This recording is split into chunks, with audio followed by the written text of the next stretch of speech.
Championship. The national champions.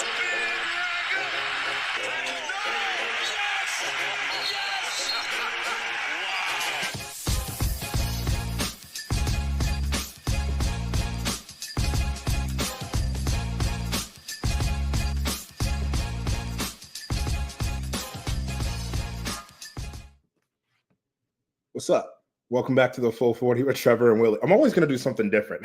I always try to get you to break just by doing something different when I start. Welcome back to the Full 40 with Willie and Trevor. The only Emmy-nominated Villanova podcast in the world. This one we're nominated for shooting the shit out of the ball for, I think we played 80 minutes of basketball and last week, and we did really well for like 70 of them, and then pissed away 10 of them. That's all I got. Yeah. I'm still laughing at the splits from the Marquette game. The Uconn game was also funny to watch. I kept actually losing. I was in a hotel for work, and I kept losing service to the TV, and it was just like, this is for the best, I guess. And I would turn it on and get the game to actually show back up, and then it would be, oh, this is a 10-0 run. Oh, this is a 13-1 run. Oh, this is a 17-4 run. Oh, this is a 24-4 run. The game. Oh, we lost. Yep. Like, it was. I think last week is like a perfect summary of the Kyle Neptune era. Of you have the multiple double-digit leads in a must-win game, blow them both, and fail to execute for the final 5 minutes of the game, followed by a day where nobody can miss a shot and the other team can't hit one. Yep. Usually the other team can only not hit one for one half. The surprise was that they were able to continue to miss into the second half. And Kyle has his first win over Marquette, and Villanova has the first win over Marquette in like 9 tries. Yeah. So I will give like the defense a little credit for Marquette. It was better.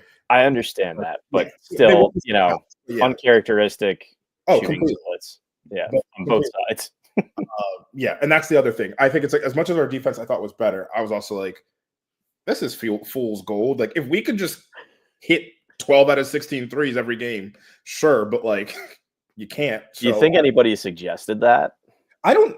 Sometimes I'm like, it's like, if St. John's did that, it hurts me to say they probably wouldn't have lost a game all year. I don't know if Patino teaches them to make baskets. I think he tells them to stop other people from scoring. And I just think as a head coach, I'd be like, yo, what if we scored 89 points a game? Just like, go for that. So you saying, I think Neptune has actually said that. Score 89 points a game? Just like to the team, that's probably one of the things they talk about in the huddle. Oh, yeah. Completely. That's what defense rebounding 89 points a game. Yes. So we'll start with Uconn. And we're not going to like belabor any like Uconn, I don't think. I mean, what's the point? But oh my God. So can I say something before you get into it? Like, the thing that makes me the most angry is that like it seems like people already forgot about Uconn because of the big win over Marquette. And that's the worst possible thing. Yeah. Because as much as I think we've said we don't believe that we're going to make the tournament or anything like that. Beating At-large is gone. At-large is gone. Beating Uconn and Marquette was going to potentially give us reopen the door for at-large. I think losing to Providence the way that we did, showing up flat, killed it. But obviously we're looking in retrospect, but if we had beat Uconn and we had beat Marquette, the door reopens. The door's still closed. It's weird metric-wise, like as we look at like potential getting in the tournament. Functionally, beating Marquette did nothing for us. Like from a like resume getting in at like to jump other teams. Functionally, it's done nothing for us, which is this is we just talked about it before we jumped on, but after the Providence game, Brian, Andrew, and I were going throughout town trying to find a place to have dinner, and we kept getting turned away, and then finally found a place. All the lights were on, the tables were full, and the door was locked from the outside. So like, this is we're on the outside looking in, tables are full, lights are on, no service for Villanova fans. Yeah. So we get to the Uconn game. It's 12 minutes left. We're up 14. And we had the feeling that you're like, something might be happening. Something might be happening. Fast forward about 4 minutes later, it's like they went on a 21-6 run. So it was 53-45. I don't think we had scored for those 5. Yeah, we didn't score for those 5 minutes. So I'm actually looking at it right now. At 11:58, the score was 53-39. Uconn had an 11% chance of winning. Going back here, at 7:09, the score was 53-45.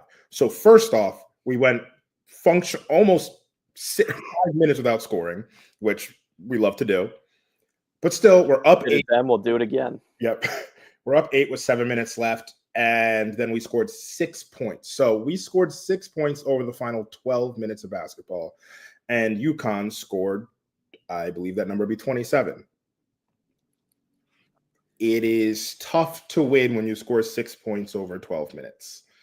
I know I'm breaking big news here, but it's tough to win. And it's tough to win on the road. That I don't think there's. Yeah, I was going to say like, oh, on the road or home might be easier. No, it's just fucking. No. Oh my god. Yeah, and for people that didn't watch the game and just figured, that was kind of close. Whatever multiple double-digit leads in that game, just like we've seen before. Failure to execute, turnovers, just weird decision making. Yep. Eric tried to force it a little bit. He can't go to his right still.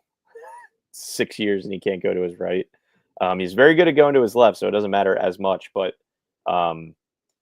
teams that play Villanova multiple times a year know the report and can just load up on that. And definitely a little bit of the refs letting everybody play, which you can't fault anybody for that. This was not a refs blew this for us game. This was we shot ourselves in both foot game. Mm-hmm. Not what you want to see. I'm at the point I was laughing.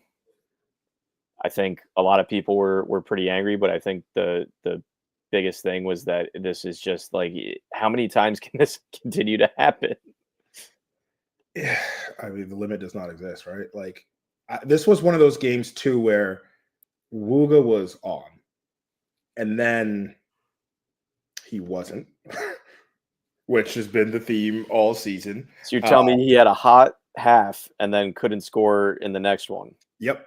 Let me guess, Dixon might have been cold in the first half and then couldn't score, or was cold in the first half, got a bunch of points early in the second half, and then couldn't do anything down the stretch. They are our Jekyll and Hyde. It is I kind of read that book too. Some guy. If you go back to our early pods of the season, like all we talk about is, okay, if we can get consistency from these 3 players, and it was Dixon, Poplar, and Brickus, that's a recipe for success. And if you add in Longino as an X factor, Longino's been more consistent than Brickus for sure. Brickus for sure. I was gonna say than everybody else, but like it's hard to argue with Eric, like a steady high teen, like 20-point game. But at least in the new year, like Longino has been steady and reliable for the most part. I know there's been some stinkers here and there, but it's just so hard. Well, like Brickus goes out and has a rough game against Uconn, but then, what did he have? 23, 24 against Marquette? Yeah. Dude, split the difference for me. Like once. It's like, I don't know what to say. And as a whole, this is the whole. We played well as a whole both games. Like, yes, objectively, we played well both games. That's what makes the loss hurt more. Like I know I said I was laughing, but like you had that win. Yeah, you had that win for 30 minutes. I would even say 35 minutes because like you get through a run. They're home. They're going to make a push. They had just lost to Seton Hall. Like they were going to come out with everything they had. You survive the first run, and then you just don't. And then you just let them do it again. Like we're back to last year when every game would start with a 7-minute kill Yep. shot. I Like, wanted to dive in because I was like, Yeah. just like resume wise, we also left a road win on the table. And I'm looking back because I was like, do we have any key road wins? The answer to that is no. We lost. Like, I actually think if I do quick maths, we are like 2-7 on the road, which the road in college basketball is tough, but frankly, a tournament team is going to be of 9 games. They're going to be 4-5. They're going to find a way to win 2 of those. We lost to St. Joe's on the road. We lost to Creighton on the road. We beat Butler, but that was the 20-1 comeback, which I don't know what Butler was doing. Then we lost to St. John's. We blew Xavier. We lost to Marquette. We beat DePaul in the worst game that may have existed ever. And then dropped Providence and Uconn back to back. Like, just leaving resume wins on the table, which we'll get to a little bit later, but just like we've left stuff on the table all season, which is why we are where we're at. That's just what it is. Yeah, I don't really have much more to say about UConn besides like as an aside. It's just, I think we've said this before multiple times on the podcast. If we were a truly bad team, I think it's whatever. If we were a 7-24 team, it's whatever. It's the Georgetown. It's pure apathy. It's the talent has been there. The NIL dollars to go get the talent has been there. The in-game execution for 75% of the game for most games over the last 3 years has been there. And it comes down to just bad execution time and time again down the stretch for 6 minutes at a time, 5 minutes at a time, or in crunch time. That's just what it's been. And that's why the Villanova's where they're at. Every recipe, it's like we have the recipe to make a perfect meal.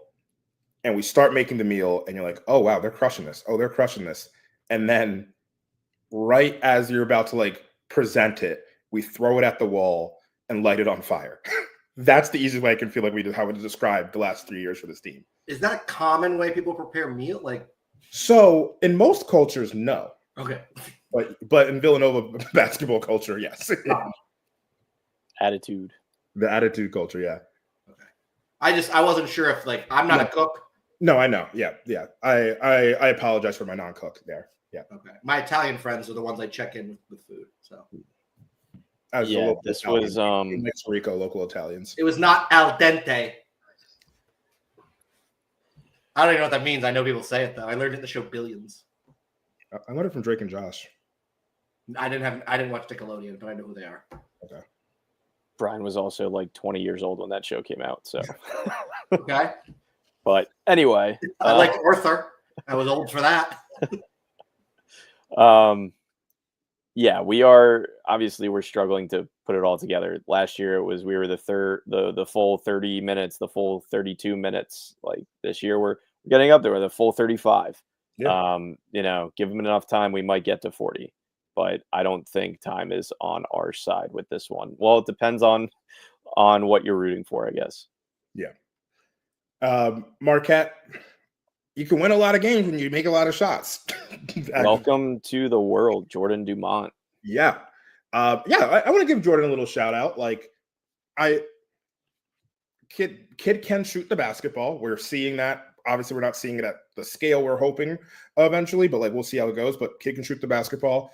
Just getting back from the double hip surgery, like that's a big deal in of itself. I mean, we remember Tim Delaney had that back a few years ago, and obviously Tim Delaney was a much larger guy, but like was never the same basketball player after that. We frankly never really saw what Tim Delaney could be for us. But Jordan like came out, like has played well. Like yeah, he got the random nod in I want to say the Creighton home game was the first time that he got like some actual minutes, and I think part of that was some illnesses with Mosley and Parker, and they just weren't as available as they were earlier in the season. So he got a little bit of a run. I don't think he did too much offensively in that game, but he's grabbing rebounds and just had good moments. And then he hasn't really done anything that's like, oh my God, get him out of there. Like not more than anybody else on this team that would infuriate. Like, Brick. I have more moments with Brickus than probably anybody else on the team, and he's the only point guard on the team. But yeah, Jordan is knocking down shots when he's asked to. 4 for 4 from 3 against Marquette. What's I find interesting is the Marquette game, which was in theory a game you could. I mean, like even 81-66 doesn't really give it justice for how it felt for most of the game, even though like they Yeah, did.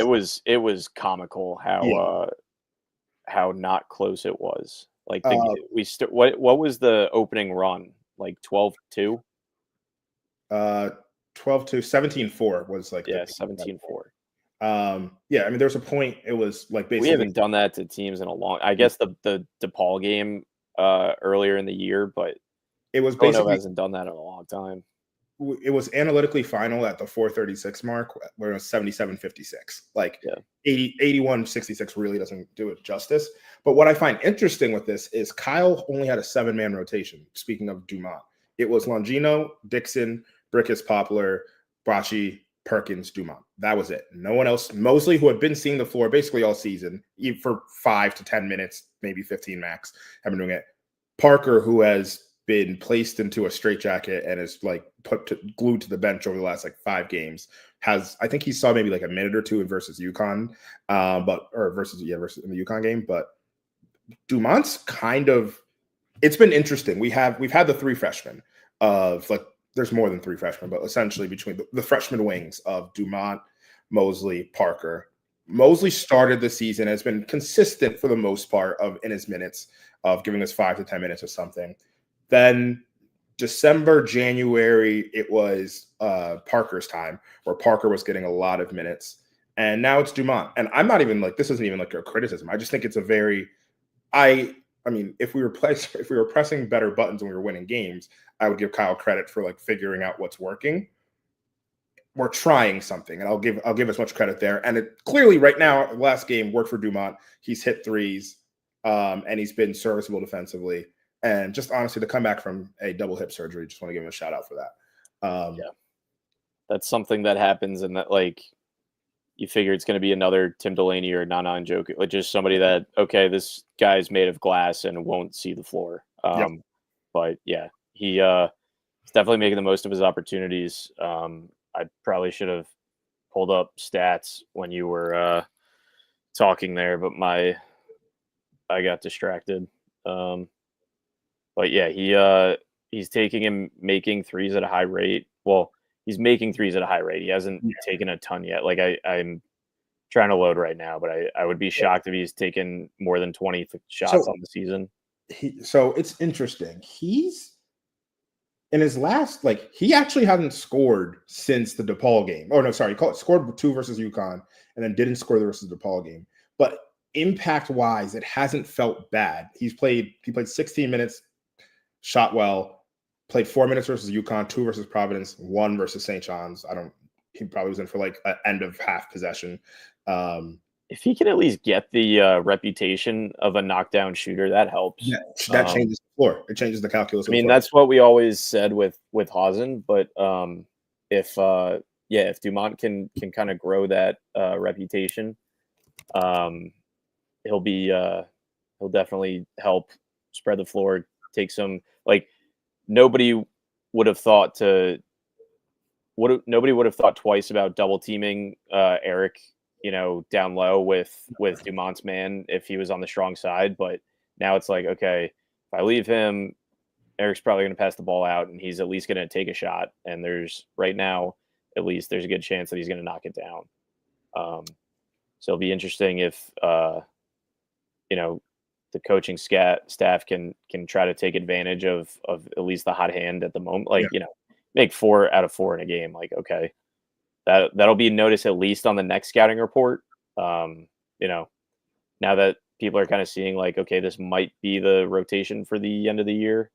But again, like it's so random that, Parker and Mosley are in jail, then they're out, and then Dumont's in jail. Like I don't know what's going on. I don't, there doesn't necessarily have to be something going on. It's just like, I don't know, getting different guys, different looks. Yeah.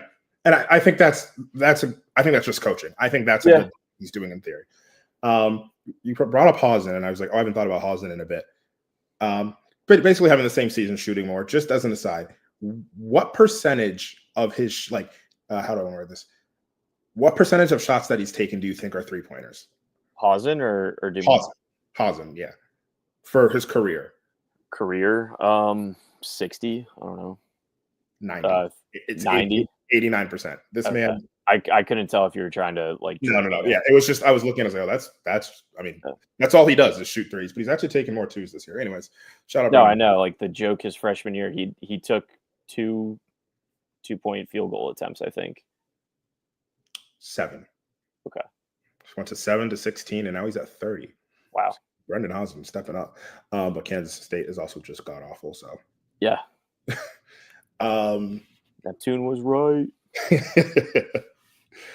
So yeah, Marquette game. I mean, we did what we needed to do.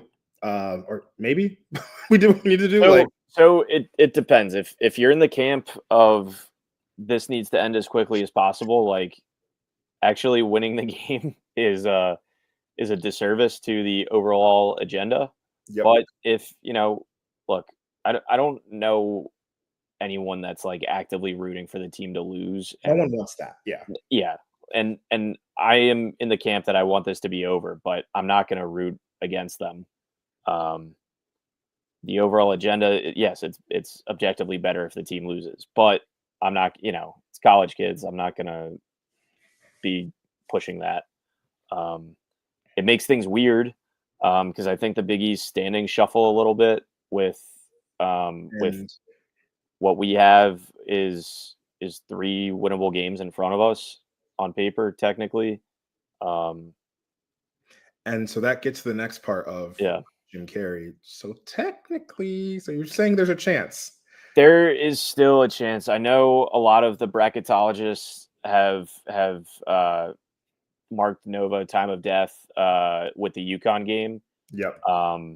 There was actually I don't know if it was College Sickos or one of those fun accounts like tweeted Villanova, the 8th high major to officially be eliminated from tournament contention. That was after the Uconn game, but I don't know. I don't think we're. I mean, the last nail is not in the coffin yet. Yeah, and let's be very clear: far-fetched that this happens. Yes, I'm not saying there's no reason to get excited about this or anything. I'm just saying they are at the cemetery and lowering the casket right now. But they heard a rustle in the casket. Yeah, they're just going to check one more time, and they're just like, "What's going on in there?" What's up with they're just dropping some dirt in around. There's no, we're not there yet. Surely a loss to any one of these teams the next 3 games is the final nail. Yep. Seton Hall just took Uconn, just brought Uconn down at home. Took them down like 2 seed lines, basically.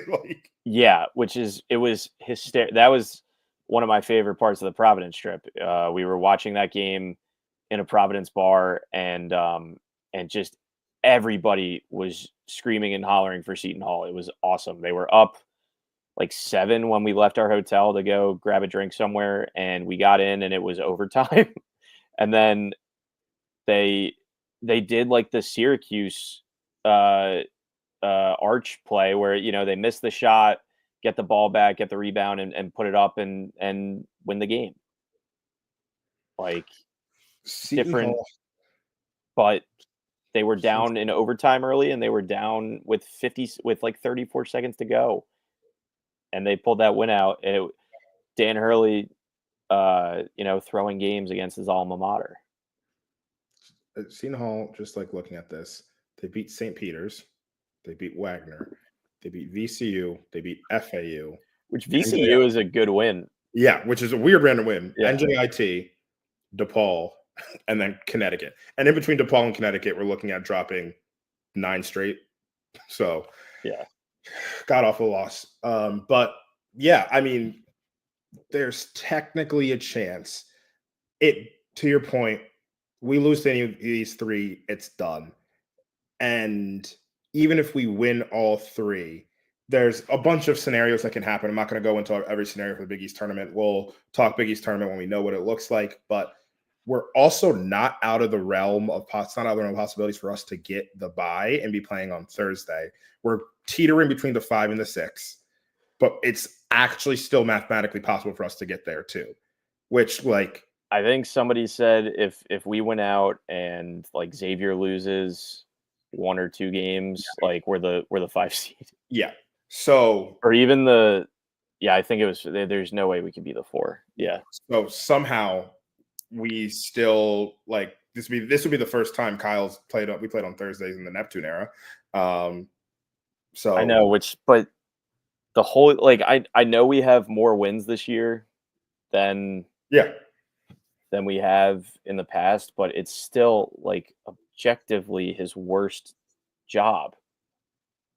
Like, teams of the past, injuries, whatever, but this team lost more game. I know it's hard to say that this team lost worse and more games badly than his teams of the past, because like we went 0-4 in a tournament, in a Turkey tournament, or 0-4 in a Turkey tournament. Lost to a not great St. Joe's team last year, lost to the entire Big Five actually last year, Drexel, like, and then this year more higher win total, sure.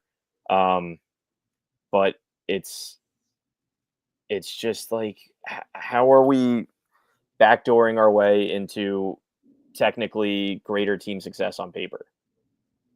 Like, the worry that everybody has is that, Nova looks at this and says, well, we won 20 games this year. We were a 5 seed in the Big East tournament. That's pretty good. Yeah, give them 1 more year. That's what I'm worried about, because objective, like this was a worse team by most accounts. Great offensive team with the by the metrics, but it just, like, the epic collapses, losing to teams you shouldn't lose to, not showing up to games that you need to show up to. It's just like, it's a lot of the problems from the last few years amplified, it seems to me, but we're still coming out with more wins on paper. I know we still have an opportunity to lose 4 more games, but yeah, it's weird, and it's giving, like, it's misrepresenting the data a little bit. Yeah. I think there's no way to get in. And we can, like, everything you said, is valid, and I agree with. There's no way to get in unless you have to win out. You have to be, and the interesting thing is, from a numbers perspective, it almost might be better to play on Wednesday because it adds another win to the total. Yeah. And then you have to end up the 5 seed. You play Uconn, right? Yeah, play Uconn at Store South. Come on. No, I heard it was St. John Central now. John Central. Yeah.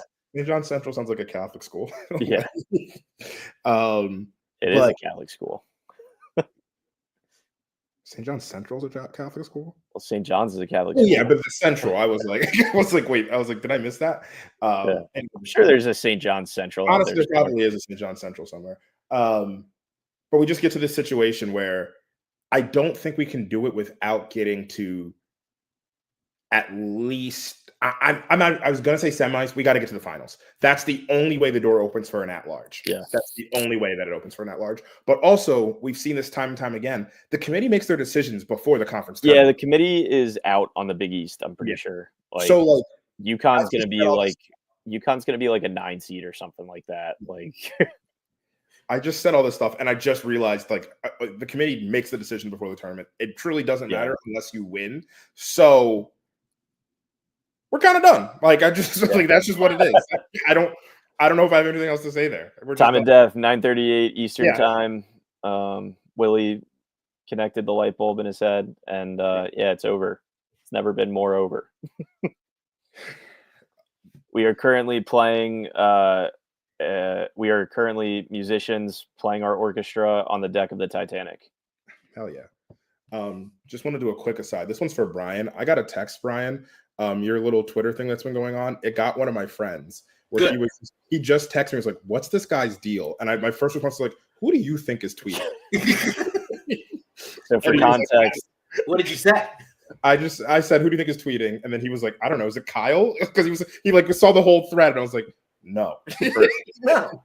for context, Brian turned his personal account into a burner for a well-known, I guess you can call him a journalist, A writer. Yeah. who reports on He's in the lead with a lot of stories. yes, and he takes angles and perspectives that few have the courage to do. Mhm. It's a His great way to his latest one is that Kyle Neptune took over an abandoned program. Which is maybe like the biggest spin job I've ever heard in my entire. Yeah. So let's talk about that for a second. Yes, I'd like that. Jay Wright retiring was a surprise. Yes. He did not. I'm gonna be leader's defense here, or whatever his name is, defense. Okay, Jay Wright retiring was a surprise. Sure. Abandoning the program. Hey. Yes. All he left them with was 3 starters from a Final Four team, an expected lottery pick, and 2 other the best shooter in the country, and another highly touted freshman coming in. Plus, what are you supposed to do with that? Trevor? nothing. Yeah, they were abandoned. Jay Wright turned his phone off, flew to Cancun, and was never seen from again. Wait, he was around still is, at every home game. He was at every golf event. He's raising NIL money for people. He's a special advisor to the president and the athletic, whatever fake title you want to give him. He's still around. He didn't abandon anything. If anything, he's been too involved since he retired. That's been part of the criticism. It's like, hey, you're not really the coach here anymore. You don't have to be in charge of the golf outing and summer jam and whatever else. You might want to give your guy space to grow into his role. It's kind of been what a lot of people, I think that's a sentiment that a lot of people might have, that, okay, are you the coach? Are you done? Make up your mind here. So, Brian has been spewing alternative facts throughout his Twitter feed and causing a lot of confusion. Most people get it within a minute or two. But don't look very close. Yeah. Yeah, most people will a couple people have deleted their replies because they were mad. But to your friend, it's one of those things, if you just keep reading, truth usually comes out. Kareem Abdul-Jabbar is not sending his son to Villanova. If he had one, he said. Oh, yes, sorry. And Michael Jordan, Dennis Rodman, and Magic Jackson. Magic Jackson definitely exists. So anyway, careful what you read on the internet. It's not always accurate.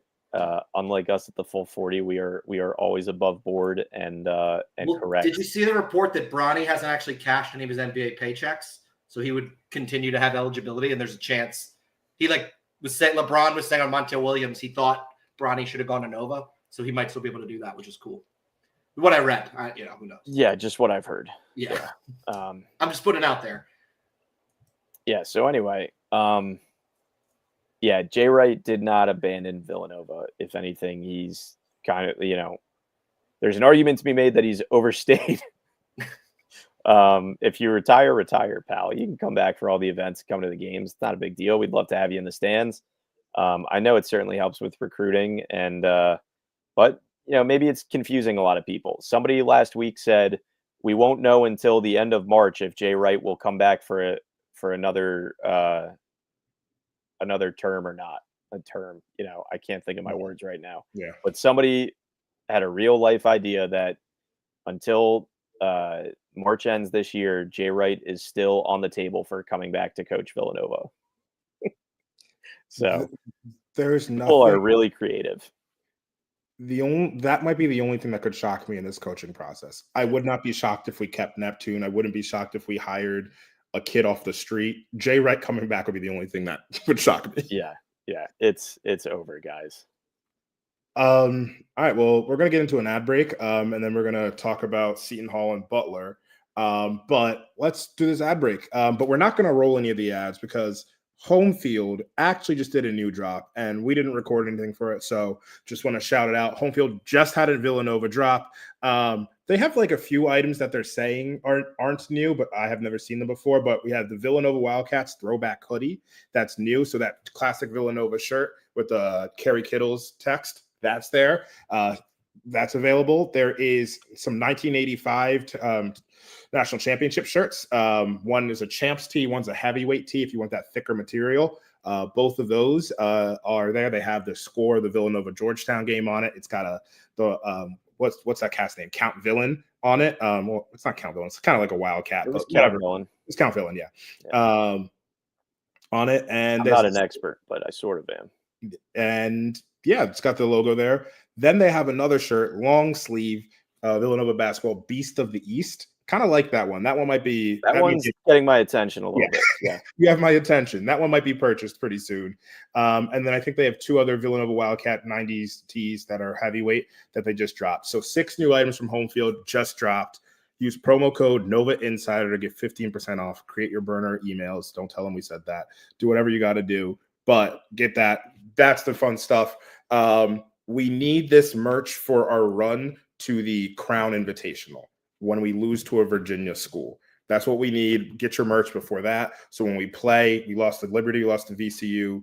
When we play, I don't know who's going to be like, when we play UVA again in the Crown Invitational. So we get ready for that. Yeah, in case people forgot, UVA also not a good team this year. So that is another bad loss that we had. Actually, genuinely worse than us. And it was like people are saying, how did they lose to Columbia and UVA? Yeah. So that's what you want to see when people are starting to stack up resumes and figure things out for a March run. I think that may have been the worst game I've ever attended in person. Just like I went to the Creighton game and all that different stuff, like the Rogge game, but just like in terms of like, yo, we're not even out here. We're just going oceans. For me, it was the opening of the Finneran Pavilion against Michigan as a national championship rematch. That game was over about 4 minutes in. Oh, yeah. You're trying to remember. Yeah, the opening of the 18-19 season. It just wasn't even close. People were calling it a rematch, but obviously a lot of our players moved on. A lot of their players moved on. We got shelled in our own building after Finneran cut the ribbon to open it up for the season. Yeah. All right. So remember, promo code Nova Insider for 15% off. It is for all gear. It doesn't have to just be Villanova gear. So if you want to get whatever other gear, I'm seeing the comments in here. You can get whatever other gear you want. All right. We have a couple games this week. I guess you can call it that. Yeah, we head to Newark, New Jersey to play. Is it at the Rock? I never know. I would assume it's at the Pro. It's away. We played them at home already this year. No, I know it's away. I meant is it at the Prudential Center or is I it thought they on played all their campus? games there. No, they played Uconn. I'm pretty sure on campus. Oh, that's weird. I think. I'm on the Seton Hall website to figure out. Let's see.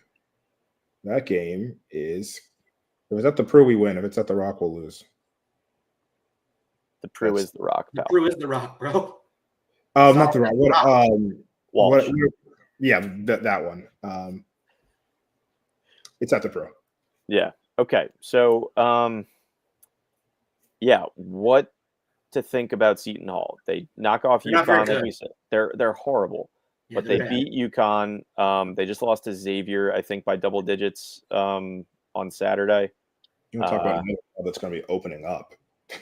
Well, remember when we played them and they tried to foul late and Neptune got really, really angry and it was like a 9-point game and there was like a little bit of a scuffle. And then every game that we're down by like 11 net fouls. And I don't like either you like that or you don't. It's only okay when we do it. Oh. That's how that works. Okay. A lot of that happening in the NBA now recently too. Yeah. Like the Embiid Brunson thing. Yes. Yeah.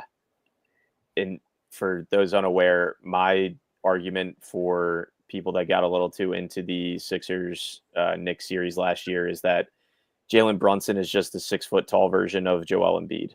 They play the Hey. same way. He has better knees. Much better knees, much more durable, but basketball style of play, when they're at their most effective, they are the same player. Anyway,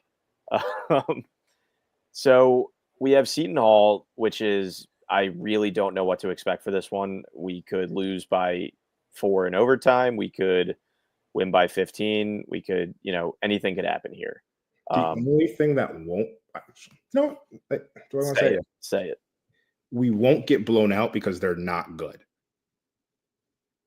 They're just Wusu. That guy Wusu is pretty good. I'm just saying that with the caveat in my head. I'm like, we're totally gonna lose by like 15 now. But like, genuinely, they are DePaul historical levels bad. Like, they are the worst team in the Big East. It is a massive blemish on Uconn that they lost to them, and like the only Big East teams they've beaten are DePaul at home and Uconn at home. Now, here's the thing: we are playing them at home. Beyond that, like, it's a bad team outside of Isaiah Coleman. I don't even know who that is. Not that great of a team. I've said this before. I will say it again. Dylan Adewusu is the worst high major basketball player who gets consistent minutes, who's like depended on. Like, there are obviously worse players, but like, who's depended on. I think he's the worst I've seen. But we don't know what Villanova team is going to come out. Yeah. Are we going to putz around, or are we going to, like, not even like Marquette, are we going to shoot 10 for 12 to start from 3, but just, are we going to put our foot down and execute? They don't really have an answer for Eric, just naturally. It's a game that we need to take care of business very quickly. That's where it gets interesting. In historically, the last 3 years, games that we have to take care of business in do not go well for us. So yeah, I'm not actually a good point of like not ruling anything out. Yeah. But this is if the goal is to be in the conversation as long as we can be for the tournament, I'm not even saying make it, but if we want to just continue to be in the conversation and hang around, this is just one of those, you just have to take care of business games. After, like, they followed up the win versus UConn with like a loss to Marquette by like 25, and then they lost to Xavier at home by 7. So they are 2-14 in the Big East. We just can't lose this game. I don't even need to go into the details of how we defend them. We played them a buzzer beater to beat DePaul in the tournament, and they took UConn to OT. So like, I don't know. We just can't. Oh, so you're saying us? Yeah, we've been known to play horribly against bad teams in the past. So we should just do something we've never done. Not never done, but we don't do very often. Take care of business when you have to, and give yourself an opportunity. We can stay on what's the word I'm looking for? Life support. With wins versus Seton Hall, and then we have Butler at home Saturday. Is that at Wells Fargo because it's a Saturday game? So it's a Saturday game, but I think it's spring break, so maybe. Okay. It should be spring break at least. I don't know. It's on Fox. It says it's at Villanova at the Finn. Okay. So it's at the Finn. So that'll be an interesting one. Butler is, I think Holtman's getting, or not Holtman. No, Holtman. I don't know. Who am I thinking? No, Holtman's in DePaul. What am I thinking? Why am I blanking? Mata. Old white. Mata. I think Mata is getting them sort of back on the right track. They're going to play well. Andre Screen, great big man.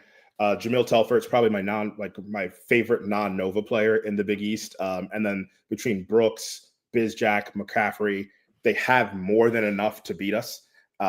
This is a game. Butler's been hot the last. Their last 5 are DePaul, Xavier, Georgetown, Providence, Seton Hall. So, it's not UConn, Marquette, and Creighton, but double-digit win against DePaul, double-digit loss to Xavier. They lost by 13. double-digit win over Georgetown, 1-point win over Providence, and 30-point win over Seton Hall. So, hard to tell. I wonder if they will have learned their lesson and to not give up a 24-1 run to end the game or whatever it was. Telfort has great size, can guard Eric as well as probably anybody can in the Big East. They have between Brooks and McCaffrey. They have size to throw at Eric, and by size I mean people who are 6'7", 6'8", 6'9", who are athletic enough to stay with him. So they're not going to be they're not going to be off the dribble I shouldn't say not be off the dribble, but it's not going to be Eric completely abusing them there. This is one where, frankly, I think we need to have a big Brickus game. Brickus can be a little bit of a matchup advantage and disadvantage. Frankly, they have a lot. Butler has more size. Their smallest person in their rotation is 6'2", and that is just a classic. And first off, always going to have more size than Brickus, but Brickus has played well, needs to continue to play well. This is a genuine game that we could drop. We could drop versus Seton Hall, but that would be us really just being bad. We could play our B plus game and get beat by Butler. That's completely in the realm of possibilities. So that's a huge we did for 37 minutes. Yeah, we did. We played a B game. Butler was beating us, and then something happened. Maybe there was something in the maybe it took them 37 minutes to figure out Butler, and then they figured it out, and it was good. I kind of feel like that was maybe more of Butler just kind of crapping their pants and a little bit of us. We're going to see how the first 5 to 10 minutes of this game goes, and that'll probably tell us a lot. At the Finn, Butler's going to present a lot of interesting challenges. They are heating up. They're not going to get anywhere in the tournament. They're 13 and 14, but I see them at the Crown. We will see them at the Crown. No, we wouldn't. The Crown is only the top 2 non-NCAA. Yeah, they'll be an NIT team. Okay. Bummer. Is there NIL with the Crown? I can't remember. Do they have a? I don't know. I haven't looked into it at all. Yeah, that's the one that they give $1 million prize money. The Vegas one. No, that's the players. Yeah, and that was pre-season. That was a the Crown is a Fox tournament that Fox started this year. So the anticipation is that Villanova will be obligated to play in that because that's our media partner. Sometimes. Because we're playing on Peacock for the Big East tournament for the first 5 games. Yes. I have a Peacock subscription, so I'm not worried about it. It's nice though, because people can just flip to the game when they're watching on Peacock. You're watching regular TV, channel up, you get right to Peacock. Mm-hmm. So we'll get a lot of random viewers. Yeah. Not a problem when you have the subscription. I mean, that still doesn't address the problem I just mentioned. You're just carrying water for Vackerman. No, I'm carrying water for Peacock. Okay. But if you're familiar with the app interface, you can do that. Not if you're using a cable box. Oh, my Fire TV doesn't have it on here. It only has. So you can't get to it. Oh, I have a button on my Roku. So maybe you guys. It says Peacock. Yeah. Okay, so you got a newer Roku. Yeah. Okay. Yeah. Welcome to the 21st century. I mean, I don't use Roku. I have a cable box like an adult, but I also pay taxes and stuff. So I know that's new to you guys. All right. So Butler is. I mean, this is a genuinely good team, a solid team. They're underperforming, or performing kind of where they should be on the upswing, but they have a lot of talent. And I don't know. I think Brickus playing at the same level for these next 2 games is going to be a key for us. Hopefully, him seeing the ball go in because he's been kind of.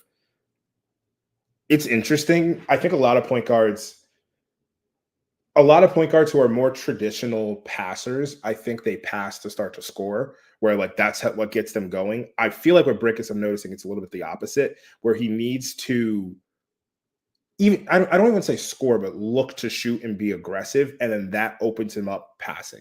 When he does that, that's where he's most effective, because then he's he's a tight handle, he's crossing over, step back, hitting into the lane, getting some space, and then kicking and spraying out, or he's kind of stopped shooting the floater as much because I think he realized it was a bad shot, or just getting into a step back and making it.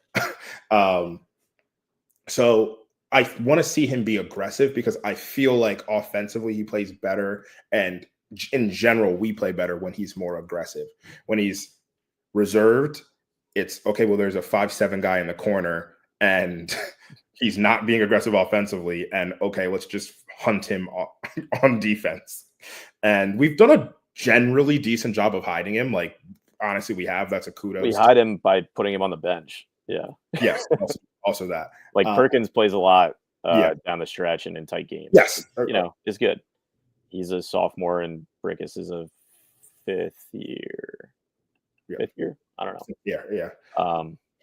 Yeah. Love to see him get after a shot early. The Marquette game was just hysterical. He could not miss. He took one from the logo, and I'm pretty sure Neptune yelled at him about it after, or not yelled at, but it was like one of those like, really? That's the shot? Like, it went in. Yeah. You can't be that mad, but it was like one of those like, that's the shot you practice, Patrick Ewing moments. Just that phenomenal. I'm pretty sure that shot was Marcus Derrickson taking like a fadeaway, and it was just like a fadeaway. Like off the one, it was a Dirk shot or something out of like a spin. Yeah. No, it was Marcus Derrickson. And thank you for that one, Patrick. You will live forever. Oh, it's the greatest. It might be his greatest contribution to the Big East as a coach. Oh, completely. Yeah. Completely. It definitely wasn't his team's performances. So the next thing I want to talk about is Eric Dixon chasing Kerry Kittles. I think we can call it. He is, I believe, 125 points behind. He's at 2,118. Carries is 2,243, I believe. So he's 125 points behind. Yep. We have 4 games left. Quick math. Guaranteed. 4 games guaranteed. Yeah, 4 games guaranteed. Quick math says that's 31 a game. He could put up 30. Get 30. Yeah, he could. It feels unlikely, especially because it's the second time playing all of them. So I think that probably puts him down, but I don't know if that gets him, if he'll get to second place. That's what I'm actually more serious about. Scotty's got 2-2-2-2. Is that what it is? I think so. I have carries in my head, but I don't have Scotty's. I'm pretty sure Scotty's just 2s across the board. Career. Pulling this up. You want to use points? Where the fuck is the point? Okay, here we go. Yes, 2s across the board. Yeah. So he's 52 behind Keith Herron. Like that he'll probably get over the next 4. If he doesn't, frankly, that tells us we're having a bad end to the season. Yeah. Like that's just frankly what it is. So it looks like he will likely finish 3rd. Chance of 2nd. Yeah, 3rd with a chance of 2nd. If we're able to make a run in the Big East tournament, then it opens up. But I think we're going to get Eric finishing 3rd, maybe 2nd all time, which nothing to hang your hat at, to be sad about. You finished right below Kerry and Scotty, 2 of the greatest Villanova basketball players of all time. And Eric, your name will be mentioned with them because you're going to be up there in points with them. And eventually, people. I think it'll end up being a situation like the 3-point line where it's like people forget about. Yeah. Oh well, extra. Like you talk to people now, it's like, well, he's had 5 years or 6 or whatever, and I think eventually that'll kind of fade a little bit. So, no, heck of an accomplishment, and we'll see how he falls over the next 4, maybe 5. Who knows? Maybe 20. Maybe we just keep rolling. Yeah. How many games to win the NCAA tournament from now? 3, and then we have, let's say 3, so 12. Yeah, give him 12 more games. It's 12 because there was a Uconn fan saying the team is too tired from the last 2 NCAA runs, and that's why they're not going to win it this year. A Uconn fan thankfully replied, "No, kids age 20 playing 12 extra games doesn't matter." Also, like 2 of them played on those teams. Yeah, no. To be fair, most Uconn fans are like, "It's not that." Yeah. That's how I knew it was 12, though. He's like, "It's 12 extra games. It's not that." Yeah. So if we play 12 more, then he doesn't need to average 30 a game. That's the good thing. Yeah. All right. I think we talked about mostly everything. If you want to get into a Wildcat of the Week, I have Set it. prepared one this week.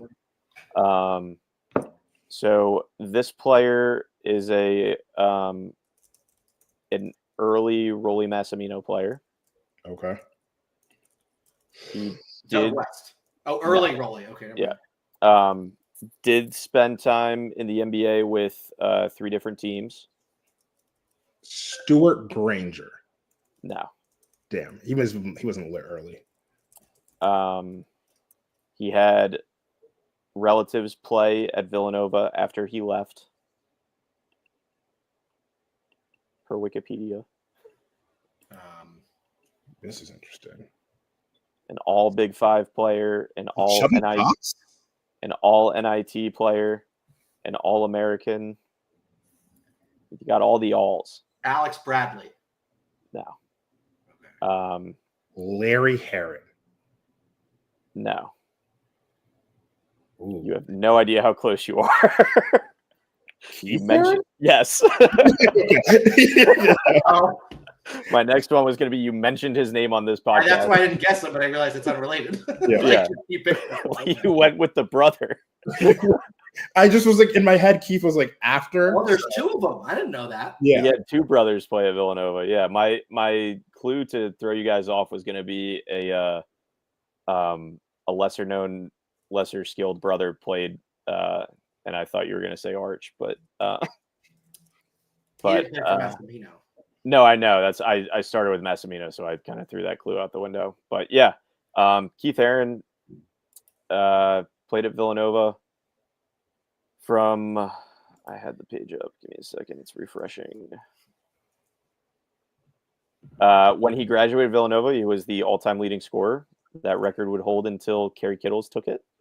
Yeah, played Villanova from 1974 to 1978. Yeah, averaged 18.5 points a game, peaking at 19.9 his senior year. Was a great rebounder as well. He was the 24th pick in the NBA draft, second round of the NBA draft, sorry. Played for the Hawks, Pistons, and Cavs in his career. His nephew is an offensive tackle for the New England Patriots. That's a football Keith team. Van Horn. Oh. Justin Herron. Not all Keiths are related, Brian. Right. I get the names backwards. Yeah. Yeah, I wanted to with the discussion on the all-time scoring list. I wanted to It was timely. Yeah. I I know wanted very to little about him. mention. This was helpful. Yeah, that's the thing. I don't know too much about him. He had 3 seasons in the top 20 of points per game in NCAA, according to this basketball reference page, which is points scored, not points per game. There's a difference.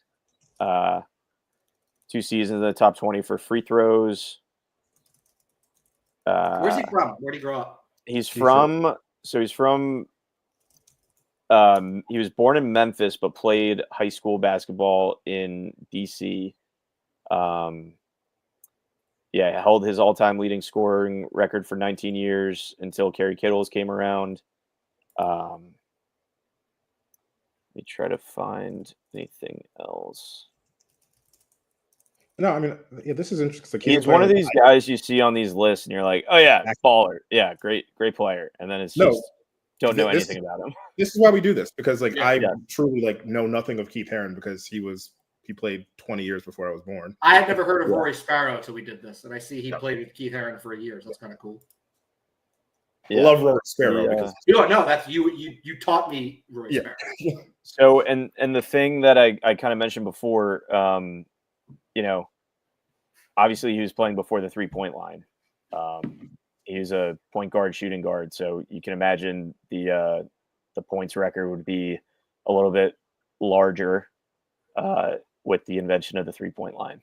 So let's invite Keith Herron on the podcast. Keith, this is an open invite if you're listening. Did the 3-point line come to college the same year I went to the pros? I went to the pros in 1980. It was 2 years later, I believe. Okay. So it came to the pros in 80, and then I think it hit 80 or maybe it's like a couple years, maybe like No, 5 it years. was after the 85 It title. was after 85. I think it was after 87. Okay. Wow. Michael Thompson might have been the first pick in that draft. Who is that?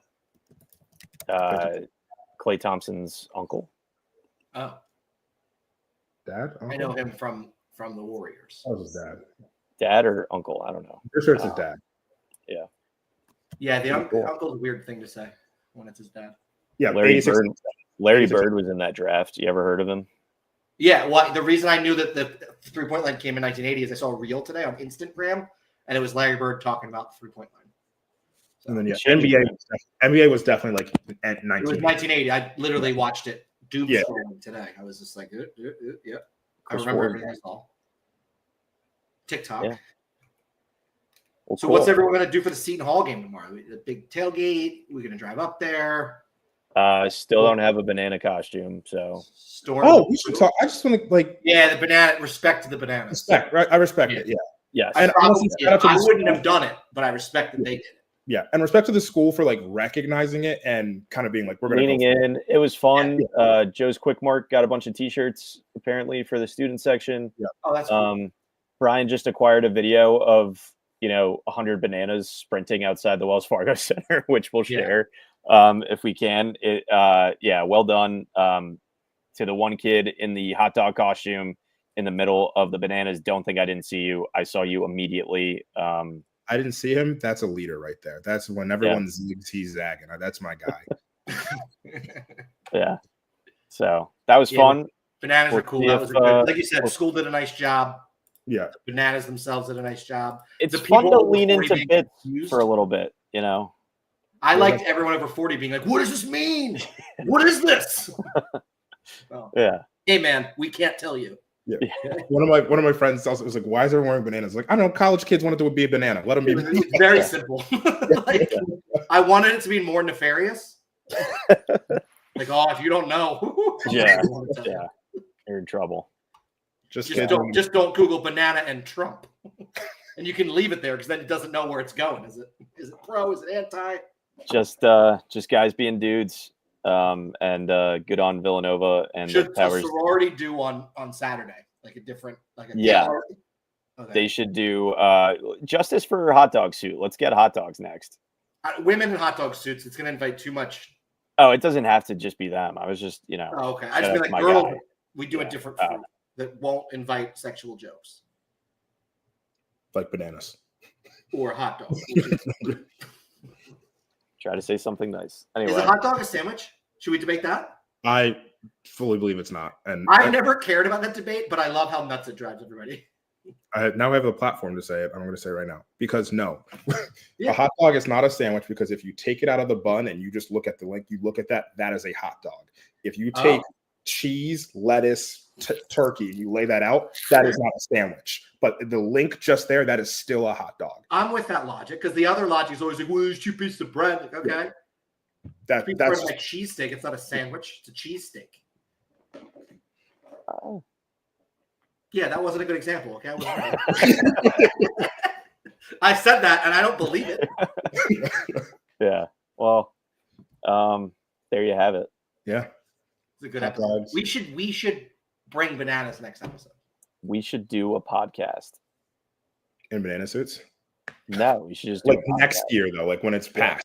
Like just really late. Like how I like to bring the old TikToks back. Yep. Yeah. Okay. All right. So we should be back next week. We have to finish the season off with Georgetown. We will either be still trying to figure out a way to get into the tournament, but not really. But we have to keep the hope alive a little bit, or we'll just be like, yeah, it's over, and we're just going to figure out that next week, I believe, or the week after, we will have a special guest as well. Need to reach back out to the said special guest so they Very can remember. special. Yep. And we're going to get ready for the Big East tournament. And then after that, the NCAA tournament, the Crown Invitational. Who's to say? Who's to say? Well, I'll tell you who's to say. Kyle Neptune and the Villanova basketball team.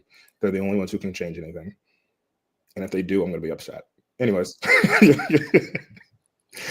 Thanks all for joining. And as always, let's go Nova.